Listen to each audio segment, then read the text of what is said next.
Bonjour à tous, donc dans cette vidéo je vais vous montrer comment ajouter des choses sur notre handler. C'est parti. Qu'est-ce que j'entends par choses? Eh bien ce sont en fait des informations sur notre commande qui vont être renvoyées ici dans notre help. Alors on peut penser par exemple à l'utilisation d'une commande, ou par exemple renvoyer un message si l'utilisateur utilise mal cette commande. Eh bien en fait ici, ce qu'on va faire c'est tout d'abord on va modifier le nom de nos constantes ici. Donc pour que ce soit un peu plus descriptif, d'accord? Parce que ici j'ai écrit commande, mais c'est pas vraiment l'objet commande, d'accord? Parce que ici, ce que vous avez dans client.commands, vous avez toutes les informations de la commande qui sont envoyées. On est d'accord? On avait, si vous vous souvenez bien, on avait la collection avec le nom de la commande, la description, etc., etc. Et bien ici, on va renommer tout ça pour qu'on puisse ensuite utiliser nos constantes d'une meilleure façon, tout simplement. Donc ici, on va commencer par renommer commande par command name. D'accord? Et ici, on va faire sur le if client.commands.as, on va ici modifier, on va mettre command name. Et du coup, ici, le client.commands.get.run, on va le décomposer en deux parties. On va écrire const command, donc qui sera en fait l'objet commande, donc avec toutes les informations à l'intérieur, hein, donc le nom de la commande, la fonction, la description, etc. etc. Et donc ici, client.commands.get, et donc on va récupérer donc les informations de la commande. Donc je vais mettre un console log pour que vous puissiez voir à quoi ça ressemble. D'accord? Et donc une fois que vous avez fait tout ça, évidemment, il faut exécuter notre fonction. Et donc là, vu que vous avez déjà accès à la commande, tout ce qu'on a à faire, c'est command.run, donc client, message, args. Et donc maintenant, si on lance notre bot rapidement, donc node main.js et qu'on va sur notre Discord et qu'on tape ici donc ping. Donc vous pouvez voir d'abord que notre handler fonctionne parfaitement puisque le pong est renvoyé, mais vous pouvez voir que le console.log commande, c'est bien ici notre commande. Vous pouvez voir help, vous avez le nom et la description et vous avez donc la fonction pour lancer le code. Donc ici, tout ce qu'on a fait, c'est pouvoir accéder en fait à l'objet de la commande plus facilement. Et donc maintenant, on va pouvoir ajouter plus d'informations dans notre help pour les commandes qui en ont besoin. Donc ici, ce qu'on va faire, c'est qu'on va fermer ça rapidement. Je vais créer une nouvelle commande que je vais appeler say.js. Donc ici, on va tester avec les arguments. Donc ping.js, on va faire un rapide copier-coller de cette commande. Donc on va mettre tout ça dans say.js.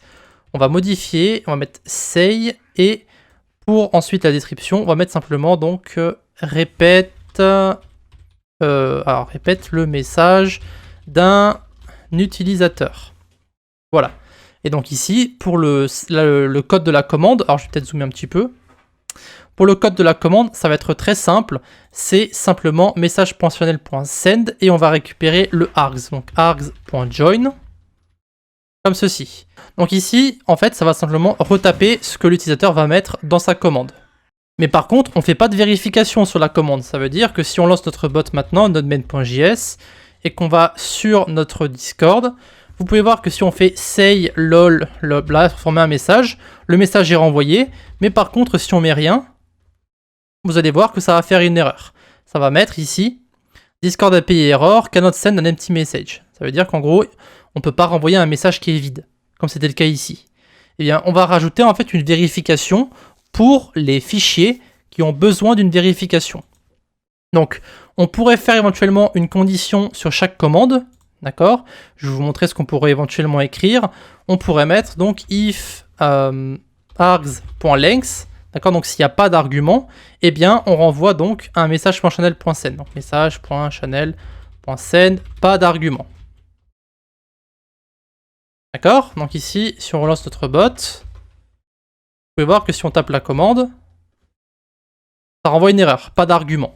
Mais on va pas écrire cette condition à chaque fois qu'on a une commande avec des arguments. Autrement, ça serait un peu répétitif. Ce qu'on pourrait faire, c'est ajouter ça dans notre fichier principal et le renvoyer si jamais il n'y a pas d'argument dans la commande en question. Et donc pour ça, il faut rajouter une ligne sur notre fichier help. Alors voici comment on va s'y prendre. On va commencer par aller dans notre fichier principal. Ça, je vais le supprimer. On va le modifier dans le fichier principal.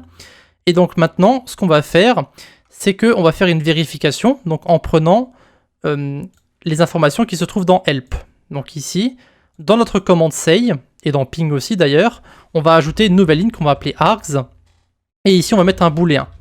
On va mettre true, d'accord? True veut dire qu'on veut des arguments dans cette commande-là. Et donc, s'il n'y a pas d'argument, on renverra le message d'erreur. Donc, pareil, donc dans ping, on va mettre ici args false. Puisqu'ici, sur la commande ping, on n'a pas besoin d'argument. On veut juste renvoyer pong. Et donc maintenant, il faut le signaler à notre fichier. Donc ici, pour faire ça, vous allez voir que c'est très simple. On va mettre if command.help.args. Donc ici, on va accéder à notre objet commande dans help et on va récupérer args. Et donc si args est true, eh bien cette condition va être utilisée. Et aussi qu'il n'y a pas d'argument. D'accord? Donc si le args est vrai dans notre commande et qu'il n'y a pas d'argument sur Discord, alors on va renvoyer une erreur. Et donc ici, ce qu'on pourrait faire, c'est donc faire simplement return message.channel.send pas d'argument. Alors je mettrai un message un peu plus clair juste après, juste pour vous montrer comment ça fonctionne. Ici, on va relancer notre fichier. D'accord? Vous pouvez voir que ça a bien été mis ici. On a bien mis le args sur notre commande. Et maintenant, si on met say sans argument, vous pouvez voir qu'il y a marqué pas d'argument. Et c'est bien ce qu'on a marqué dans notre fichier principal. Et si ici le args on le change en false, eh bien on pourra à nouveau taper la commande. Comme c'est le cas pour ping par exemple. Vous pouvez voir que ça renvoie bien pong. Voilà. Donc encore une fois, on va pouvoir ajouter des lignes sur notre help et vous êtes libre d'ajouter ce que vous voulez. D'accord? Par exemple, au lieu de renvoyer un message comme par exemple pas d'argument, on pourrait renvoyer à l'utilisateur comment taper cette commande. Bien entendu, il faut que ce soit dynamique pour chaque commande. Donc encore une fois, ce qu'on pourrait faire, là où il y a un args true, on va rajouter autre chose, usage, et ici, on met votre message. Donc ici, là où vous avez args, vous mettez comment utiliser cette commande. Et donc ici, alors c'est pas besoin de l'ajouter pour la commande ping parce que c'est false ici. Donc pas besoin de me dire à l'utilisateur comment utiliser cette commande, puisque de toute façon, ça renverra jamais le message d'erreur qu'on a ici. Mais là où vous avez args true, autant mettre une utilisation pour l'utilisateur. Donc ici, ce qu'on pourrait faire, c'est stocker notre message dans une constante, donc no args reply. Donc encore une fois, le nom est assez clair.